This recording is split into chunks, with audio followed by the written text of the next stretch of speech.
Unlock a world of information legally and absolutely for free. Welcome to this explainer. Today we're diving right into how you can access Onslow County court records online without spending a single dime. Whether you're tracing your family history, doing some background research, or maybe you're just curious about specific court cases in your area, getting your hands on public records has literally never been easier. We are going to walk through the exact steps, tools, and pro tips you need to navigate this newly accessible public data with total confidence. So here is our roadmap for today. First, understanding public court records. Second, preparing your search strategy. Third, navigating the eCourts portal. Fourth, troubleshooting and legacy records. Fifth, navigating other databases. And finally, Section 6, ethics, limits, and disclaimers. Okay, let's jump into Section 1, understanding public court records. Let's define exactly what we mean here. Under North Carolina's public records law, the vast majority of court documents generated by the superior and district courts are completely open for public perusal.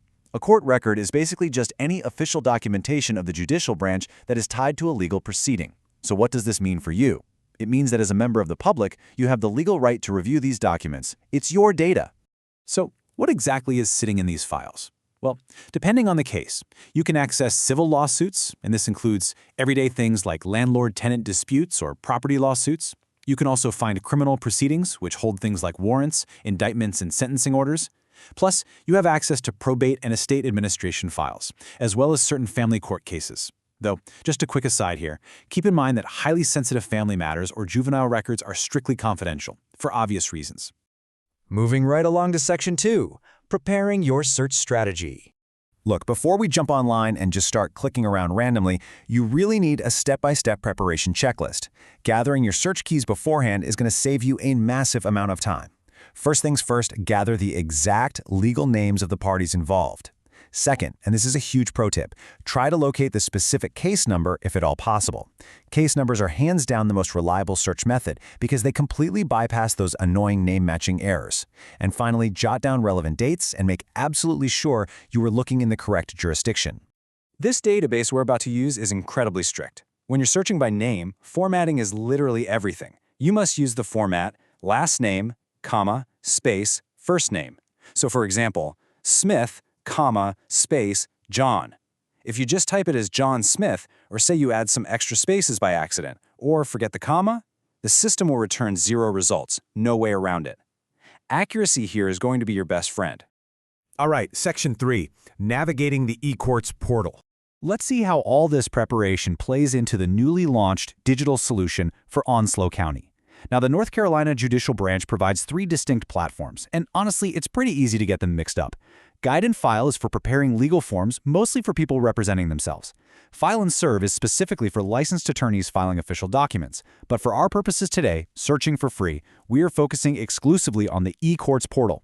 This is a read-only index where the general public can look up active and completed court files, track dockets, and check hearing calendars, all without even needing to register for an account. Now, here is a real game changer of a time-saving tip for using the eCourts portal: wildcard searching. If you aren't 100% sure how a name is spelled, you can actually use an asterisk as a wildcard character. For a person's name, just type at least the first 3 letters, followed by an asterisk, like SMI asterisk, and that will catch Smith, Smith, or Smithson. For a business or a case number, you need at least 4 leading characters before you drop in that asterisk. Trust me, it is a total lifesaver when you hit a dead end. Let's get into Section 4, troubleshooting and legacy records. So what happens if the record you're looking for just isn't showing up online no matter how perfectly you formatted the name? Well, the eCourt system is a massive modernization effort, but it only just launched in Onslow County on February 3rd, 2025. This means that if you're looking for an older case that was completely closed before this transition date, it might be a legacy paper record that just hasn't been fully indexed online yet. Also, keep in mind that by June 2025, physical touchscreen eCourts kiosks will be deployed right in the courthouse lobby for folks who prefer to search in person or maybe don't have internet access at home. But hey, if you run into one of those pre-transition records that isn't online, don't worry at all. Here's your legacy records workaround. You can actually email the Onslow County Clerk's office directly at onslow.clerk@nccourts.org. To actually get a response, though, you need to provide them with the specific party names, the case classification, meaning tell them if it's civil, criminal, or an estate, the estimated filing year, and of course the case number if you have it. Section 5. Navigating other databases. Crucially, you need to know that not every single government record is stored in that judicial e-courts portal. You really have to know your jurisdictional boundaries here to find what you need. If you're looking for civil lawsuits, criminal files, or estate documents, you go to the Clerk of Superior Court, which is what we just covered with the e-courts portal. But if you want a property deed, a marriage license, or a birth or death certificate, the court system simply won't have it. For those specific items, you have to go through the Onslow County Register of Deeds, which operates its own completely separate online search database for real estate and vital records. And while we're talking about the Register of Deeds, it is super important to point out a slight catch to our free search rule. While searching their online indexes for vital records is totally free, if you need an actual, official, certified copy of an Onslow County birth, death, or marriage certificate, the Register of Deeds does charge a $10 fee per copy, plus a little processing fee if you use a card.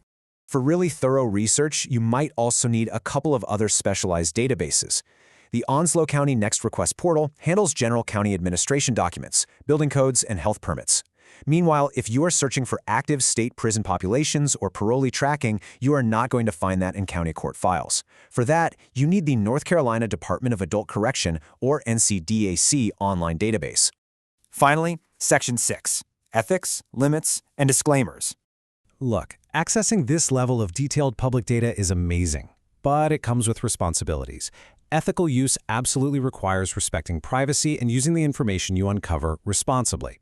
It's also incredibly vital to know your own rights. Under the Identity Theft Protection Act of 2005, any person who has private information exposed in records available online through the Register of Deeds actually has the right to request that their personal information be redacted completely for free. And as we wrap up our guide today, I need to share this mandatory legal disclaimer. While the information provided in this video is intended to help you navigate Onslow County court records legally and ethically, it does not constitute legal advice. Always consider consulting with a legal professional for guidance tailored to your specific situation. Understanding how to pull these records gives you incredible, free insight into the civic workings of your own community. It really begs the question, what untold histories, surprising facts, or crucial details are waiting to be uncovered in your local archives right now? I hope this structured guide empowers you to do exactly that, independently and responsibly. If you found this explainer helpful, be sure to subscribe for more valuable insights just like this one. Happy searching!